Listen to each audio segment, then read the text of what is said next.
ఇల్లు ఎలా ఉంటే లక్ష్మీదేవికి ఇష్టమో మీకు తెలుసా?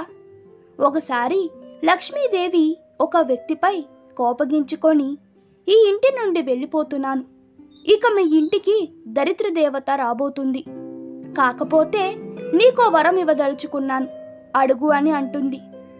అప్పుడు ఆ వ్యక్తి లక్ష్మీదేవితో ఇలా అంటాడు, అమ్మా, నువ్వు వెళుతుంటే ఆపే శక్తి నాకు లేదు, అలాగే దరిద్ర దేవత వస్తుంటే ఆపే శక్తి అంతకన్నా లేదు.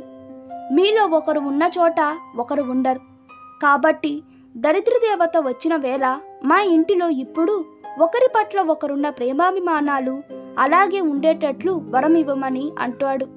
తదాస్తు అని లక్ష్మీదేవి ఆ ఇంటి నుండి వెళ్ళిపోతుంది. కొన్ని రోజుల తర్వాత ఇంటిలో వంట చేస్తున్న ఆ వ్యక్తి భార్య కూరలో ఉప్పు కారం సమపాల్లో వెయ్యమని కోడళ్లకు చెప్పి గుడికి వెళ్ళిపోతుంది. కొంతసేపటికి చిన్న కోడలు ఉప్పు కారం కూరల్లో వేసి ఏదో పనిలో నిమగ్నమైపోతుంది. ఇంకొంతసేపటికి పెద్ద కోడలు వచ్చి కూరలో ఉప్పు వేశారో లేదో అని అనుమానం వచ్చి తను కూడా ఆ కూరకు తగినంత ఉప్పు వేసి వేరే పనిలో పడిపోతుంది.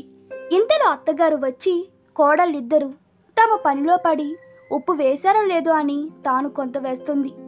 మధ్యాహ్నం ఆ వ్యక్తి భోజనం చేసే సమయంలో కూరలో ఉప్పు ఎక్కువైందని గ్రహించి దరిద్ర దేవత ఇంట్లోకి ప్రవేశించిందని తెలుసుకుంటాడు.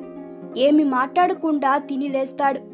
కొంతసేపటికి ఆ వ్యక్తి పెద్ద కొడుకు కూడా భోజన సమయంలో ఉప్పు ఎక్కువైందని గ్రహించి నాన్నగారు తినారా అని భార్యను అడుగుతాడు. తిన్నారు అని చెబుతుంది.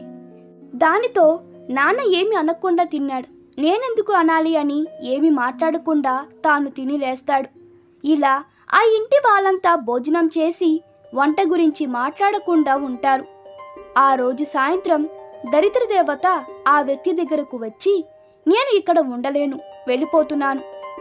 ఉప్పు కషాయమైన ఆ వంట తిని కూడా మీ మధ్య ఏ స్పర్ధలు రాలేదు, మీరు ప్రేమగా ఐకమత్యంగా ఉన్నారు, ఇటువంటి చోట నేను ఉండను అని వెళ్ళిపోతుంది.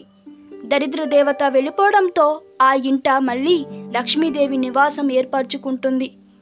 కనుక ఏ ఇంటిలో ప్రేమ, ఆప్యాయతలు మరియు శాంతి కలకలాడుతూ ఉంటాయో ఆ ఇల్లు లక్ష్మీ నివాసం అవుతుంది. ఈ వీడియో మీకు నచ్చినట్లయితే మీ అభిప్రాయాలు కామెంట్ తెలపండి. Please like, share and subscribe to my channel. Thank you.